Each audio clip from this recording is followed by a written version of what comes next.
My girlfriend and I made the hard decision to take our family out of the church. It is so hard to continuously find a relationship with God when the education behind all of that comes from people who are also telling people to off themselves for being who they are. We're not stopping our relationship with God, we're stopping our relationship with a cult.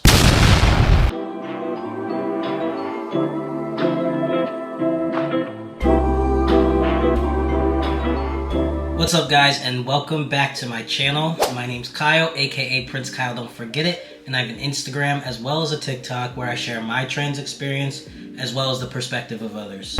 Ooh, it feels so good to say that again. Now, I know some of you were waiting for me to reincorporate that in my intro, and I'm sorry that I even took it away because it just fits. It really does. Everyone knows me as Prince Kyle or FTM Prince or anything along those lines, so I want to keep the history of the name because it's the easiest way for people to find my accounts and stuff.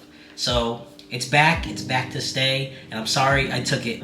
If you could tell from the title, today I'm going to be talking about why my family and I decided to leave the church. Now, if you're somebody who doesn't care to hear about religion or anything, then I will not be upset if you leave this video, but I will say that it's not me talking about religion or my beliefs. It's nothing like that at all.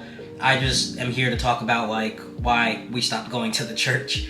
When my girl and I moved back to Arkansas, we decided that we were going to start attending church. My girlfriend is actually a pretty religious person. I wasn't. I grew up around the church, but I never really had a relationship with God. I didn't know how to have a relationship with God. I just kind of followed in my family's footsteps and kind of tiptoed around Easter and stuff like that. You know how it goes. When I got with my girlfriend, I saw the relationship she had with God, and I kind of took a leap of faith to kind of reintroduce it in my own life. When we got to Arkansas, we started doing minor research on churches that would be a good fit for our family, meaning me, my girlfriend, and Hunter. This church is actually relatively big. There's a lot of these church buildings all throughout the country, I believe. And so you might already know which church I'm talking about, but yeah, there's one close to where we live in Arkansas, and we decided to go there. Right off the bat, the church is a nice church, and I really liked it because it was super renovated and updated. Almost looked like a mini mall. It's just a really big building, and it's very welcoming, and I'll do the air quotes, and I'll tell you guys why in a second. But very welcoming, and the church I grew up going to was a little rundown, looked like a shed, and the inside looked kind of like a basement, and it wasn't that inviting just by the appearance. And I know having a relationship with God has nothing to do with the appearance of a church, but for someone who kind of stepped away from the church very young, to be reintroduced to church, it was nice going to one that was very eye-catching and I don't know, just super updated. They give you snacks and stuff when you first walk in. They have loud music playing. It's almost like a concert, and the vibe is very young, and lots of people my age and in their earlier 20s. So that off the bat was nice to see. They also had a little children's center where they would teach children's church, and we thought that was awesome for Hunter, so he didn't have to sit with the adults and be bored and not understand what's going on. They had a little children's center with a little playground area and all this fun stuff for the kids, while also educating them on the religious practice. So the church that we went to give you a little context, it's a Christian church, and our beliefs stem in a Christian way. So that'll just give you a little idea of what we were learning about. Fast forward to our first day going to church. This is where a red flag already popped up. We went and we dropped Hunter off in the kids center, and then we proceeded to go to the adult service. Right off the bat, the service started talking about not introducing children to cell phones too early, because we're pretty much handing our kid exposure to things they don't need to be exposed to. And they proceeded to talk about the perversions that are all over the internet, like the LGBTQ. Now, they didn't say it specifically like that, but they definitely implied that they were referring to cross-dressing and just introducing children to things they don't need to be seeing so that they're not confused too early. Now, I am a transgender public figure, and in simple terms, he might as well have been talking to me and saying that I'm a perversion. And thank goodness that we sent Hunter to the kids center, and we hope and pray that there was nothing really said in the kids center. But we are thankful that Hunter was not in this service. My girl and I, we looked at each other when this statement was said, and we kind of brushed it off. And right there, my girl, after that service, was like, do you want to keep going to this? And I said, you know what, I do, because I want to give them more than one chance. I would imagine that all of the lessons aren't going to be in relation to this. And at the end of the day, we can take what we want from these services, and we can do what we want with them. Not everything these people say is facts. Not everything they say is what we stand for. And we have to understand that there are going to be things we agree with, and there's going to be things we don't agree with. That's just the way life works. So I wanted to give them more chances than that. And so we did. We went to church for another 5-6 months, and everything was fine. Literally, the only time we had an issue was that one day. But what made us turn away from going to church is the fact that as a public figure, a transgender public figure, who supports the LGBTQ as a whole, I have seen so much hate on my social media platform, as well as other transgender creators that I'm friends with. I see so much hate spewed, and the majority of the hate is spewed by the Christian community. And it's super, super harmful to see people who want everyone to find a relationship with God. It is so hard to continuously find a relationship with God when the education behind all of that comes from people who are also telling people to off themselves for being who they are. It is very hard to look at some of these Christian believers and see love in their heart and see them say, I really want to see you go to church. God loves you. God will always be there for you. But these same people be the keyboard warriors that they are on the internet, saying you need to off yourself, you're an abomination, we can't stand you, stay away from our children, you're a disgrace. It is so hard to see these people be these God-loving people as well. These people that are behind these keyboards are the very same people that I'm sitting next to in these churches. And I know not all Christians are evil people. I understand that. I know not all God-loving people are evil people. But there are so many that are, and I can't pick out which one is the nice one, which one is not.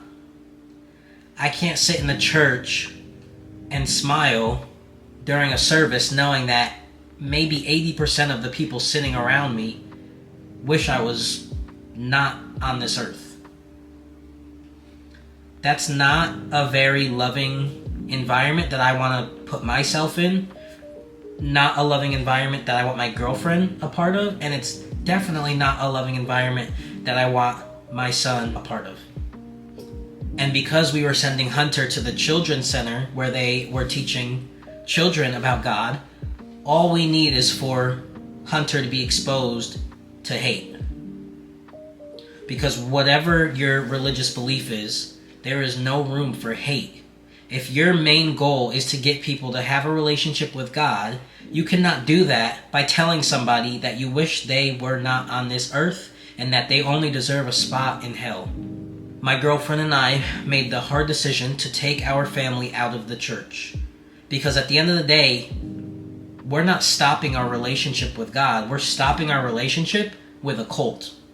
We're stopping our relationship with a group of hateful people. We opened our eyes to see that a lot of these keyboard warriors on the internet are very, very religious and very, very Christian. And these are the same people that are sitting up in these churches acting like they are the most respectful, nice, kind, God-loving people on the earth. I can't sit next to people like that. I cannot. It gives a very disgusting aura around me that I don't want to be a part of. I don't want my girlfriend to be a part of, and I sure as heck don't want my son to be a part of. These past few weeks, every Sunday, my girlfriend and our son, we sit right in our living room. my girl fixes us a very, very nice breakfast, and she puts together a slideshow, and she also finds some YouTube videos and just provides a little storyline of the Bible, because I'm not very educated on the Bible. She knows so much of it. It's actually very incredible how much she knows about the Bible. But Hunter, obviously, he's only 8. He doesn't know much. And then I don't know much because I just never was around the church not long enough to know. And the best part about it is everybody in our church comes from love, which is exactly what the church should be, but couldn't be further from. So when people ask me how I continuously have belief in God and Jesus Christ, and how I can wear this on my ear and things like that as a transgender person, I took humans out of it, and I kept my relationship with God, the Creator. It's scary that so many people really feel that they can be God-loving, but also tell people to take their life. Do with that information as you want, but I don't know. I think it speaks for itself. Yeah, so if you did make it to the end of this video, if you are somebody in the LGBTQ struggling to find community in a religious way, just know that at the end of the day, you can believe in God without going to church. You can believe in God and have a relationship with God without surrounding yourself by hateful people in the church. And you can always find a church that is LGBTQ inclusive.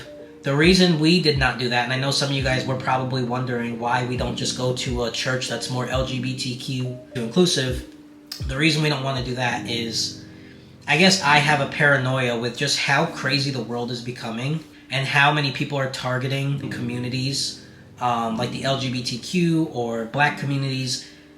It's just a scary world out there, and I guess in simple terms, I don't feel safe going to a church that vocalizes that they're LGBTQ inclusive.